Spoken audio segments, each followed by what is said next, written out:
Hello, I think I'm live on my page, just about to go live on some of the other platforms. Yes, good morning. Good morning. I think we managed to get live everywhere this morning and there doesn't seem to be a problem. Goodness me, what's up, Facebook? Good morning. How are you this morning? I hope you're really well. The sun is shining in Dalbeatty, so that's always good. It always puts you in a good mood, doesn't it? My live didn't start in the group for some reason. Oh, why? Why are you doing this to me? What did I just say about going live everywhere? And now it's not gone live in my group. Has it gone live in my group? I don't know. Let me just see.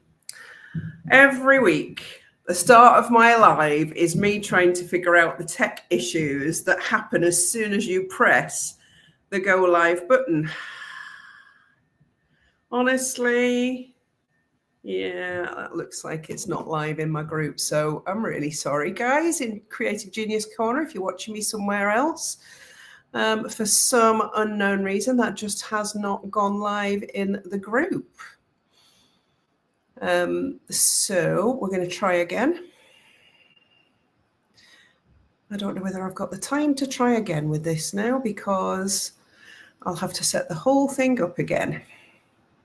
Anyway, let's chat about why this morning I wanted to talk to you about addiction. Tonight at 7 p.m, I will be chatting with Ken Kleinberg, who is a friend of mine that I met a few weeks ago when I was chatting to him about doing a podcast together. And Ken has had an amazing journey with food, overcoming food addiction, as have I, and we decided that it would be really good to put something together, put something together, the two of us together, where we could actually start to unravel some of the things that we have discovered as, you know, two people who have battled food addiction and overcome it and lost a large amount of weight. So I wanted to talk about that tonight, and that's exactly what I'll be doing with Ken. So if you want to join, I have put the link in the description for you to join the event. You will need to join the event if you want to come along to that masterclass. It won't be a long one, it'll be about half an hour. We've got some really interesting and very scary facts to share about food. I've just tried to share that again in my group and it just has not shared. So I'm giving up and I'll just share this live afterwards. Goodness me, what is happening with Facebook right now? Who knows? Anyway, so today, because we're doing that masterclass tonight, I thought I'll pop on here and just talk about why, as creatives and neurodivergent folk, we tend to struggle with addiction, and it shows up in many forms. So for those of you that don't know me, I'm Mandy Nicholson and I am the Creative Genius Consultant. I'm an artist and an author and a creative retreat owner in Scotland, and I help creative women to launch, grow and scale their business and make more money. So talking about food addiction and weight loss is completely outside of my remit. But last year I went on a journey with weight loss. I went on a journey tackling what had become what I called my grief weight, but it was more than that. And as I started to delve into the whys and wherefore, why had this happened? Why had I struggled all my life? I uncovered a lot of things. So that's why I'll be talking about that tonight. But today I wanted to talk about addiction in general, because we are predisposed. Yeah, predisposed as creatives and neurodivergent folk to have this tendency towards addiction, which can manifest, in various different forms, from substances to alcohol, to food, to smoking, to buying art equipment, to collecting nice things, to instant gratification from purchasing. And the reason behind it is that we have this need for a dopamine high, and it comes with the creativity. You get that dopamine high when you create something and you are happy with your work and you're in the process of creative flow. Creative flow itself is addictive. It's an addictive state. And that addiction can create other needs and addictions. So it's linked to, this propensity is linked to intense passions and profound emotional experiences that we experience as creatives. We don't walk in nature and just go, oh, there's a tree, do we? I mean, ask yourself this question. When I walk in nature, I look at nature around me and I see it in a different way. I know I see it in a different way than the non-creative or neurotypical people. I don't just look at a tree. I look at the tree and I look at every single crease on that tree, the roots coming out the bottom, the leaves on the top, the shape of it, the color of it, how I would paint it, what mediums I would use. So that's where addiction comes from, this passion, this intense emotional experience that we have as creatives, because that's what gives us a dopamine hit. Now, unfortunately, we get that same intense emotional experience with other substances, and food is one of them. So understanding this link between creativity, neurodiversion, and addiction involves recognizing the role of the brain's reward system. We have a reward system in our brain. So for many of us, the brain is highly sensitive to dopamine and other chemicals that are associated with reward, right? We're heightened. It's part of our creative wiring. We are more right-brained. We are more susceptible to this chemical need in our brain for dopamine.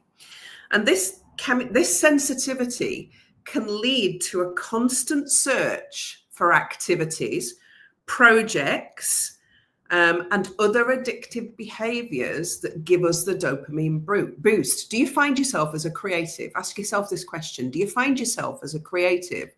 You're working on something and then another idea pops in and you go and migrate towards that. And then something else comes up and you go and look at that. That's called shiny object syndrome. And that is also linked with this reward system in your head. You get bored really, really easily, and you need the high of starting a new project. And starting a new project can be so much more exciting than being in the middle of one and working on it. So if you're an artist, how many paintings have you got on easels that are unfinished? How many sketches that you were going to create a painting of? If you're a crafter or another creative, if you're a writer, you've got unfinished. I've certainly got unfinished books and unfinished paintings, because the high of starting them feeds that need in our brain so much more than the monotony of finishing them. And that's why there's a huge link to addiction in right-brained people, creative people, neurodivergent folk. Okay, so that's where this comes from, this need for the dopamine high, our natural tendency towards our life experience, our visual experience, our sensory experience, our kinesthetic experience that we have in life, and this need for reward and dopamine. So I just wanted to pop on that here this morning and talk about that and put it on the table before I do this live with Ken tonight, talking about how big food addiction became for me and how much of an impact that's had on my life, and how it's made me look at not only the food addiction, but the other things that I am addicted to. And I say addicted in a fairly loose way. I am drawn to. And creativity and collecting is one of them. So there's this link between creativity, neurodivergence, addiction that is there for you. What is your addiction? What is the thing that gives you the dopamine high? It might be just creating. You're very lucky if you have not become addicted to any substances. So in the book, Beyond the Ordinary, which we had a #1 bestseller with last October and is available on Amazon. I have put the link in the description, not on Linktree, but you can, not on Instagram, but you can get into my Linktree and you can get to the book in there. Beyond the Ordinary, I invited 30 women to come and share their stories in this book. And of those women, 2 stories were about addiction, and at least another 5 talk about addiction within their stories. So if you think that of the 30 women in the book, that it just came out naturally to talk about addiction in one way, shape or form, out of 30, there were about 6 or 7 women that talked about addiction. That's a high percentage of the women that have written their stories in this book talking about addiction in one shape or form. And I'm sure that some of the others would probably talk about it as well, had they had the opportunity to go down that route.